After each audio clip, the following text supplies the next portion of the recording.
Shalom, selamat malam saudara yang dikasihi Tuhan Yesus Kristus. Selamat berjumpa dalam renungan pada malam hari ini. Saya mengucapkan salam sejahtera buat saudara semua dimanapun saudara berada. Damai dan sukacita oleh Roh Kudus melimpah senantiasa dalam hati dan kehidupan saudara semua. Sebelum kita mendengarkan renungan firman Tuhan, mari kita berdoa. Bapa, dalam nama Tuhan Yesus Kristus, Tuhan yang sungguh sangat baik, Tuhan yang agung, suci, kudus, mulia, Tuhan yang selalu peduli dan setia pada kami. Kami bersyukur untuk penyertaan Tuhan di sepanjang hari ini. Dari pagi hingga malam ini Tuhan sudah menolong kami. Dan saat ini kembali kami rindu mendengarkan sabda kebenaran firman-Mu. Urapi kami Tuhan, berikan pengertian untuk kami dapat memahami dan juga taat pada kehendak-Mu. Dalam nama Tuhan Yesus kami berdoa. Haleluya, amin. Saudara dikasih Tuhan, pembacaan Alkitab kita pada saat ini terdapat dalam kitab Kejadian pasal yang ke-19. Saya akan membaca Kejadian 19 ayat 27 sampai 29. Tertulis demikian. Ketika Abraham pagi-pagi pergi ke tempat ia berdiri di hadapan Tuhan itu dan memandang ke arah Sodom dan Gomora serta ke seluruh tanah lembah Yordan, maka dilihatnyalah asap dari bumi membubung ke atas sebagai asap dari dapur peleburan. Demikianlah pada waktu Allah memusnahkan kota-kota di lembah Yordan dan menunggang balikan kota-kota kediaman Lot. Maka Allah ingat kepada Abraham, lalu dikeluarkannyalah Lot dari tengah-tengah tempat yang ditunggang balikan itu. Saudara yang dikasih Tuhan, fokus pada dunia membuat kita kehilangan semua. Tapi fokus pada Tuhan membuat kita mengalami kelimpahan. Kalau dalam hidup ini kita hanya mencari perkara-perkara duniawi, maka kita akan menjadi orang yang paling malang dan rugi. Tuhan berfirman agar kita mencari Dia, mencari kerajaan-Nya dan kebenaran-Nya, maka semuanya akan ditambahkan kepada kita. Kisah Lot dan keluarganya merupakan sebuah tragedi kehilangan terbesar di tengah-tengah pemusnahan kota Sodom dan Gomora. Sebelum bencana itu terjadi, Lot begitu tertarik dengan Sodom. Ia berharap banyak dari kota ini, tapi harapannya semata-mata berfokus pada perkara lahiriah dan materi. Ia tidak terlalu peduli dengan situasi tempat di mana ia berada, yang masyarakatnya penuh dengan dosa dan kejahatan, serta berbagai tindak amoral yang tidak berkenan. Walaupun ia berusaha hidup benar, tapi ada hal-hal yang mengkontaminasi imannya. Dalam Kejadian 19 ayat 27-29 ini, tertulis bahwa Abraham melihat dua kota di lembah Yordan itu sudah musnah. Asap membumbung tinggi ke atas dari kota-kota itu. Tapi Lot diselamatkan Tuhan karena doa syafaat dari Abraham. Namun walaupun Lot berhasil keluar dari bencana, ada hal-hal yang hilang dari hidup Lot. Apa saja yang hilang?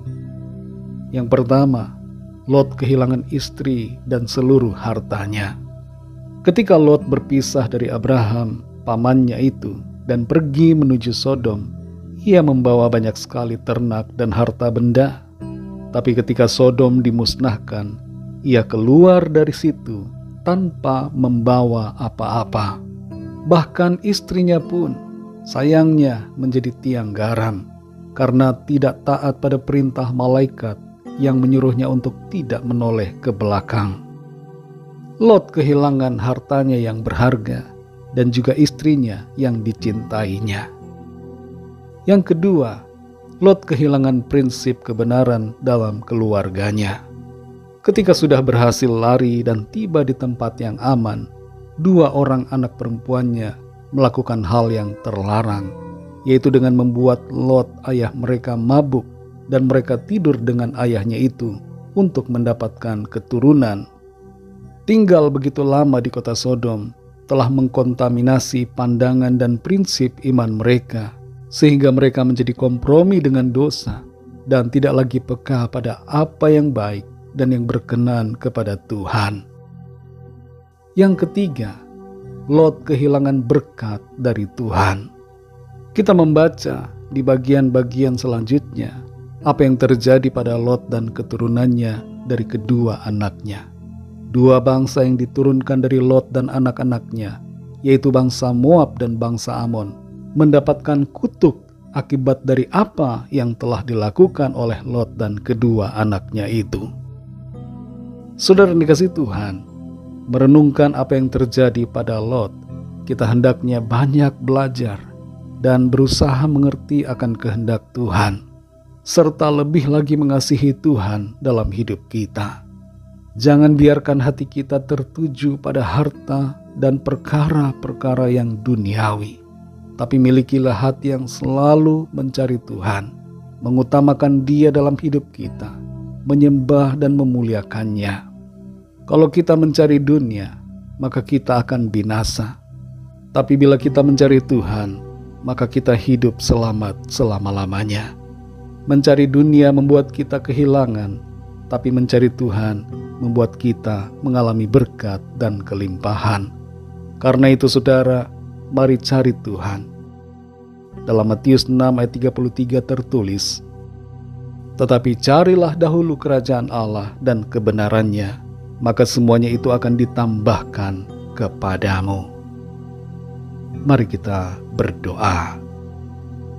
Bapa, dalam nama Tuhan Yesus Kristus, Tuhan yang kudus, Tuhan yang benar, kami bersyukur untuk firman-Mu. Firman-Mu yang mengajar kami untuk mengutamakan Tuhan dalam hidup ini. Seringkali kami begitu terfokus pada perkara-perkara lahiriah, perkara-perkara duniawi. Kami begitu mengutamakan materi dan kebendaan, perkara-perkara yang nampak di depan mata kami.